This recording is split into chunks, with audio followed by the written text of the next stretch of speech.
Bienvenidos a uno de los eventos en los que vamos a presentar el nuevo número de Telos, el número 113, cuyo tema monográfico es la sostenibilidad. Estoy aquí con Juan Zafra, el director de la revista, y nos gustaría haceros una introducción brevísima sobre qué ha supuesto este número y qué elementos vamos a poder compartir con vosotros a lo largo de 6 entrevistas que va a hacer Juan con distintos autores del número y que nos van a servir para desgranar la revista, ¿no? La verdad es que este número sobre sostenibilidad nos ha pillado entre medias de la crisis generada por el COVID y han pasado 2 cosas importantes. Una, que lo hemos tenido que adaptar y hemos contado, la verdad, con la amabilidad y la plena disposición de todos los autores a revisitar sus textos y ayudarnos a comprender lo que está ocurriendo. Pero por otro lado ha pasado también una cosa importante, creo, y es que la mayoría de las líneas estratégicas que marcaba el número sobre sostenibilidad entendida en un ámbito amplio, no solo ambiental, sino económica y humana, siguen siendo relevantes ante esta crisis que enfrentamos, y creo que es una de las conclusiones más importantes de este número 113. Este Telos 113 está dedicado a la sostenibilidad, modelos de sociedad con futuro, y lo que le planteábamos a nuestros autores, a nuestros colaboradores, es justamente que nos hicieran un análisis, un diagnóstico del momento que estamos viviendo y que nos plantearan posibles escenarios para un futuro mejor, que es lo que siempre intentamos construir. Ha llegado COVID y lo que era una llamada a la acción, yo diría que ahora es una urgencia para que no sigamos cometiendo los errores del pasado. De hecho, Juan, el protagonista de portada, que es Jeremy Rifkin, que iba a estar físicamente en el espacio como todos los eventos, ¿no?, de presentación de Telos en nuestro espacio físico de Madrid. En este caso va a estar en virtual, pero es un claro ejemplo su visión de lo que tú estás comentando, ¿no?, de esa visión de futuro, porque de hecho el extracto de su entrevista que hemos rescatado para la portada precisamente hace mención a esa confianza que él tiene en la generación millennial, ¿no?, en los jóvenes, y en la necesidad que yo creo que compartimos toda la comunidad Telos y también en Fundación Telefónica, de no solo de mirar al futuro desde la ciencia, la tecnología, desde el pensamiento, sino también desde la acción y desde esa mirada de solidaridad, ¿no?, de no dejar a nadie atrás y de inculcar en la gente unos valores que nos hagan salir de esta crisis, pero con una mirada hacia las personas. Espero que disfrutéis de estas entrevistas que podéis ver a continuación, que os darán una imagen, yo creo, buena de este número, y también que nos acompañéis a lo largo del resto del año, porque, como os decía, este esfuerzo de Fundación Telefónica con el programa Repensando el Mañana, en el que está Telos, pero no solo. Vamos a estar trabajando con mucha intensidad durante los meses que vienen para intentar aportar nuestro granito de arena, porque creemos que de verdad que de esta crisis saldremos, pero queremos salir juntos, queremos salir sin dejar a nadie atrás y queremos salir con una sociedad mejor. Y para eso es importante soñarla, ilusionarla y construirla entre todos, y en eso estamos nosotros. Muchísimas gracias.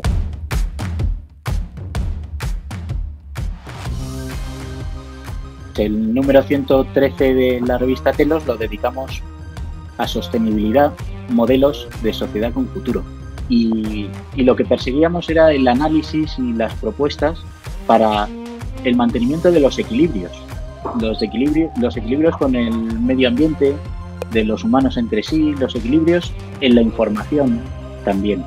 Y pedimos a Marc Amorós que nos hiciera un análisis de ese fenómeno que ahora se conoce como fake news. El artículo que nos ha escrito en el 113 se titula "Las noticias están en guerra". Marc, esto nos lo escribiste a final de año y es como si lo hubieras escrito hoy mismo. Sí, hola, ¿qué tal? Esto lo escribí antes de que sucediera el coronavirus y esa epidemia, pandemia global que estamos sufriendo actualmente. Pero bueno, la tendencia ya es esta. Yo creo que ahora con el coronavirus lo que estamos viendo es una confirmación de esta batalla diaria entre la buena información y la mala información o la desinformación para intentar imponer, digamos, ideologías, visiones del mundo, lecturas, maneras de sortear esta crisis y de salir de esta, ¿no? Entonces, bueno, se está revelando como una gran, digamos, una gran arma de batalla y las noticias falsas como una munición muy, muy efectiva. Se ha recrudecido eso que tú considerabas una batalla de la verdad frente a la desinformación.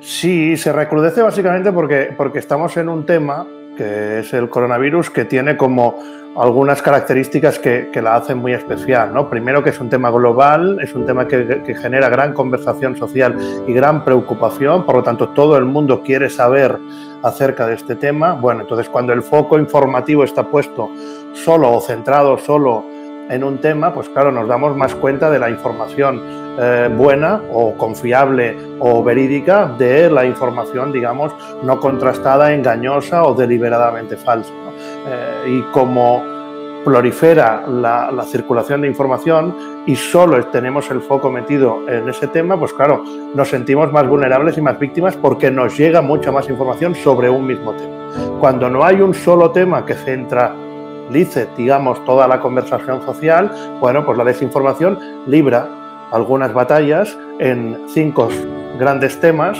o 4 o 5 grandes áreas, pero claro, en función de tu interés, pues puedes no enterarte de lo que pasa en los demás temas, ¿no? Ahora lo que pasa es que solo hay un tema de interés y eso lo que hace es centralizar toda la desinformación. Tu libro literalmente se titula Fake News, la verdad de las noticias falsas. Pero las noticias falsas no tienen nada de verdad, tienen un propósito.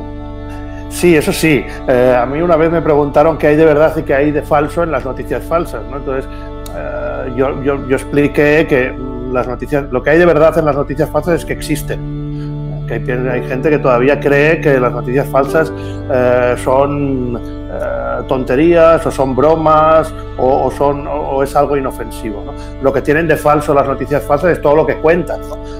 Todo lo que cuenta una noticia que no es verdadera, digamos, pues claro, es un engaño y todo, como todo engaño, pues responde a un propósito o a un objetivo. La mayoría de las noticias falsas tienen objetivo que se pueden dividir en 2. Un objetivo lucrativo, es decir, intentar ganar dinero con la difusión de información falsa en Internet para generar clickbait y generar ingresos a través del click. Y otra, que ahora estamos viendo ya cómo se va industrializando, es la difusión de información falsa con objetivos ideológicos, políticos, para intentar manipular no solo el pensamiento de la gente, sino también el voto, también la visión del mundo, también la opinión, para que conformemos visiones acerca de cómo queremos relacionarnos, gobernarnos, cómo queremos, digamos, estar en comunión, digamos, en esta sociedad o en este mundo, ¿no? Lo que estamos viendo ahora es que las noticias falsas lo que están es sirviendo a una batalla ideológica para imponer una visión del mundo en determinados temas que en el fondo conforman el marco general, ¿no? Temas que ya están en la sociedad y temas que son grandes preocupaciones actuales en la sociedad como grandes amenazas de la humanidad, ¿no? La inmigración, el cambio climático, ahora se añadirán las epidemias sanitarias porque estamos viviendo el coronavirus. Bueno, estos grandes temas que son grandes preocupaciones, bueno, aquí hay una lucha de visiones y las noticias falsas son la munición de esta batalla. También algo nuevo es quizá que se ha generalizado, ¿no? Esas prácticas de desinformación, de manipulación de la opinión pública, parece que era algo reservado a quienes trabajábamos con la materia prima de la información y de la comunicación, pero ahora se ha generalizado, ¿no? Lo utilizan agentes de comunicación, periodistas, pero la utilizan también los políticos, otros agentes sociales y ciudadanos como comentabas, ¿no? El entorno digital en el que nos movemos ahora lo que facilita es la democratización de la información, tanto en su difusión, ya no solo son unos pocos los emisores, es decir, unos pocos medios de comunicación o instituciones, digamos, gubernamentales o poderes estatales quienes difunden información, sino puede difundir información cualquiera desde un acceso a Internet y desde su casa. Y también ha democratizado la difusión y la recepción de esa información. Ahora todo el mundo puede tener acceso a informaciones que anteriormente seguramente no es que estuvieran silenciadas, pero seguramente tenían menor visibilidad. Esto abre la puerta a teorías de la conspiración, abre la puerta a alimentar versiones alternativas a las oficiales, a intentar, como estamos viendo ahora en el coronavirus, a intentar difundir toda una narrativa pro las terapias alternativas a la medicina tradicional o oficial.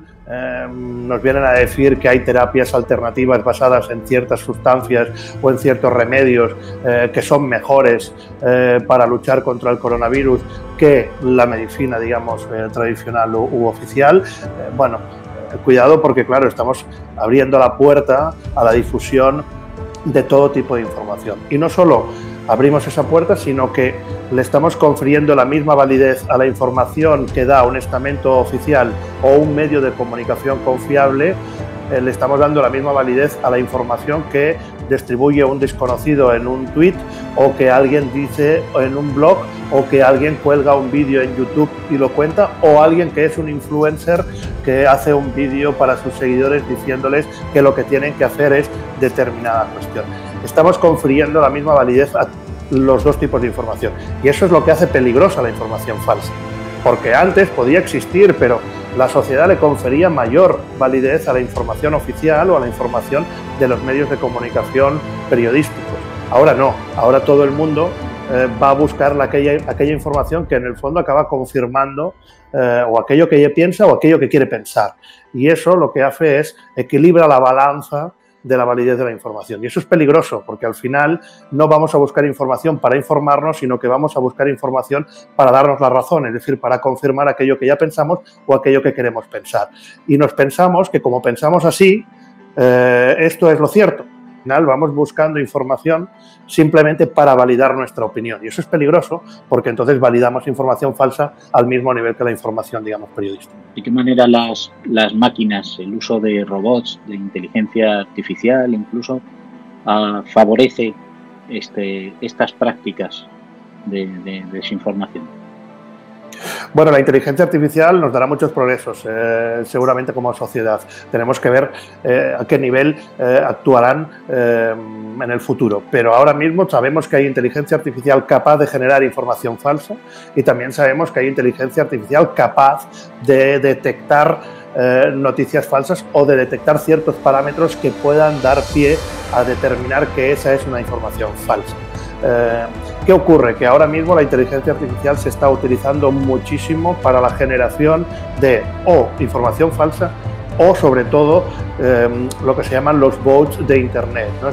Esas cuentas falsas automatizadas que se crean para que uno tenga la sensación de que está conversando con alguien, digamos, afín a sus ideas, y en el fondo está hablando con una máquina que él está, digamos, haciendo ver que conversa con él, y simplemente lo que le está dando es información para que siga pensando de la misma manera que sigue pensando. Entonces, la generación de cuentas falsas está siendo muy utilizada, sobre todo en ámbitos políticos, para generar dos tipos de objetivos. Primero, intentar dotar de mayor seguimiento o seguidores una idea política, un líder político, una ideología, porque nos pensamos que cuanta más gente sigue a alguien, pues más gente vendrá a seguirnos. Esa cosa de la masa, el rebaño trae a nuevas ovejas, digamos. Y la otra es la generación de contenidos para posicionar en los timelines de Twitter como trending topics o o como temas de conversación social, digamos, más acuciantes en redes sociales, para imponer, digamos, esos debates en las conversaciones sociales para que la sociedad vea que como se habla de esto, pues algo de verdad debe haber en esto o debe ser importante, ¿no? Y esto es también es peligroso porque en el fondo estamos creando artificialmente unos debates que en el fondo lo que sirven es para imponer ciertas agendas políticas o ideológicas. A mediados de los 90, Ignacio Ramonet escribió un editorial en Le Monde Diplomatique que titulaba Informar se cuesta. Y decía que informar era poner en conocimiento de la ciudadanía información verificada y contextualizada. Y que para contextualizar la información había que responder a cuestiones muy básicas como quién ha hecho qué, con qué medios, dónde, por qué y con qué consecuencias. Unos cuantos años después, ¿cuál sería tu receta para combatir las fake news, la desinformación, la manipulación? Bueno, Ramonet decía que informarse cuesta, escribió un libro extraordinario que se llamaba La tiranía de la comunicación, que él no lo escribió pensando en las redes sociales porque todavía no existía, sino lo pensaba más en la clave, cómo la televisión estaba incidiendo en la nueva información. Es un libro que todavía puede ser vigente para mucha gente que quiera aproximarse a este tema. También decía que informarse cuesta en tanto que usuario, es decir, si yo quiero informarme, necesito dotarme de un tiempo y de una voluntad de atención y de una capacidad crítica para analizar toda la información que recibo, para poder acceder a distintos puntos de vista, para conformarme a una visión, digamos, global de lo que está sucediendo. Bueno, hoy en día eso sigue siendo vigente, informarse cuesta. Lo que pasa es que las redes sociales nos hacen parecer que la información es muy fácil. O que informarse es muy fácil. Primero, porque ya no hay que ir a buscar la información, sino que la información nos asalta en nuestros teléfonos móviles, en nuestros timelines de Twitter, en nuestro WhatsApp, con lo cual la información viene por nosotros en lugar de nosotros ir a por ella. Entonces, informarse ha dejado de ser una acción, digamos, un acto, digamos, activo, a pasar a ser un acto pasivo. Sin hacer el mínimo esfuerzo estoy recibiendo información. Bueno, esto es, tendríamos que romper contra esto porque ahí se nos escapa, digamos, la capacidad crítica de la voluntad de informar. Luego, hay que entender que la información hoy en día básicamente es emotiva. Estamos informando para apelar a los corazones de las personas, para intentar poner sentimientos en todas las informaciones que damos. Las informaciones ya no son los hechos crudos y las cosas son así y no son una sucesión de datos fríos para componer un escáner de lo que pasa, sino que siempre le ponemos adjetivos, sentimientos, emociones. La emoción es la primera puerta de entrada para anularnos cualquier capacidad crítica o cualquier capacidad de análisis. Abstraerse a esto es muy complicado. Esto lo saben las noticias falsas o quienes fabrican información falsa, y si nos fijamos, la mayoría o prácticamente toda la información falsa que circula apela a nuestras emociones. ¿Por qué? Porque es la primera puerta de entrada a que nosotros podamos creernos en ella. Bueno, ahora estamos en tiempos de coronavirus, estamos en tiempos de confinamiento, estamos en tiempos de distanciamiento social. Yo también aplicaría algo de esta receta a la información. Yo creo que debemos de entender que el entorno digital es un entorno que no garantiza la veracidad de la información. Las plataformas tecnológicas huyen de ser catalogadas como medios de comunicación. E incluso Facebook, por ejemplo, estipula y comunica constantemente que en sus estatutos o en su política, digamos, de actuación, no se dice en ningún momento que la información que se vierta en Facebook deba ser real. Por lo tanto, ni la censura ni la elimina, simplemente ahora la etiqueta para reducir su visibilidad en el newsfeed de Facebook. Bien, si entendemos esto, yo creo que podemos aplicar también estas recetas del confinamiento, del coronavirus, a la información. Hay que entender que hay que tener una cierta distancia hacia la información. Hay que tener un cierto distanciamiento hacia la información que recibimos para poder hacernos una lectura un poco más ecuánime. Y yo creo que la solución a toda esta epidemia de información falsa que sufrimos y todas estas guerras que a través de las noticias estamos asistiendo, tiene que pasar y debe pasar por el periodismo. Creo que el periodismo es el servicio esencial que dota a la sociedad de un instrumento que le permita construir un relato acerca de lo que pasa. sin este instrumento, las versiones serán de cada uno. No aceptaremos nunca versiones de los demás, ni aceptaremos mucho menos una versión común que nos haga construirnos como sociedad para el futuro. Entonces debemos recuperar la esencia del periodismo y defender, creo yo, que el periodismo es la mejor arma y la mejor solución ante esta epidemia de información falsa.